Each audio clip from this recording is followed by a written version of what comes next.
And so, what the bigger real cloud over the financials will be, what will the impact of the broader economic picture, reduction in oil prices, materials, on the financial institutions? Do they have lending issues? Do they have others?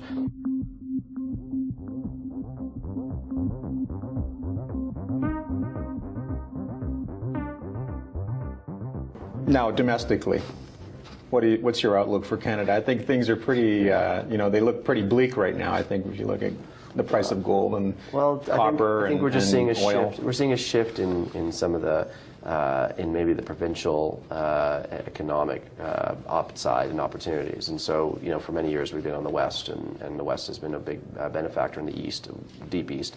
And now we're starting to see probably more of the manufacturing hub in Ontario and Saskatchewan, other areas that potentially have big benefit from a lower Canadian dollar.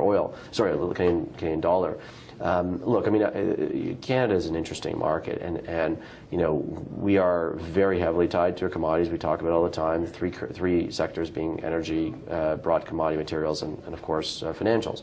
Materials have been out of favor for a long time and continue to be out of favor. We're seeing significant reduction in energy price, and therefore the energy sector is really struggling.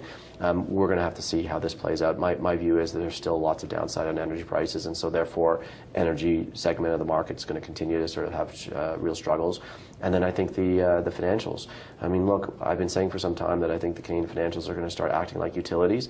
Their businesses are going to get much more struggle in terms of generating big cash flow profits, growth, I should say. They'll generate great profits, but they'll look like a utility profit as opposed to a growth profit.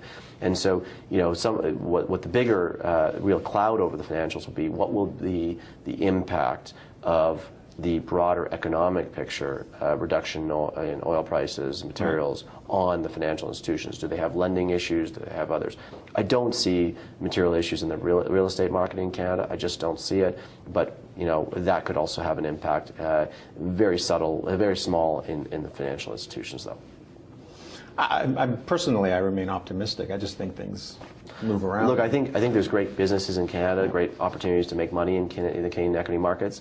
I think as a broad sum total, I think the S&P TSX Composite Index is going to have struggles because the headwinds of the energy sector in the short term. Now, whether we see a stabilization of oil, and that will have a really meaningful impact, that's one thing. But the way things are right now declining in oil, I actually think we should be potentially ready for oil prices that go down further than they are today. We should be considering the idea that oil prices are in the below $40 a barrel. And what does that mean to us? What does that mean to our investments? Now, for long-term investors, if you're not a speculator, if you're a long-term investor, you got to look at the 5-year, 10-year time frame and say, what do I think the price of oil is going to look like down the road? And I think there's a really big opportunity to continue to purchase and accumulate assets, whether at these prices or even potentially lower prices, if you're a long-term investor. But the reality is if you ask me what my 1-year outlook for the Canadian equity markets is, unless we see a meaningful stabilization in energy prices, we're likely going to see a flat to declining equity market in Canada.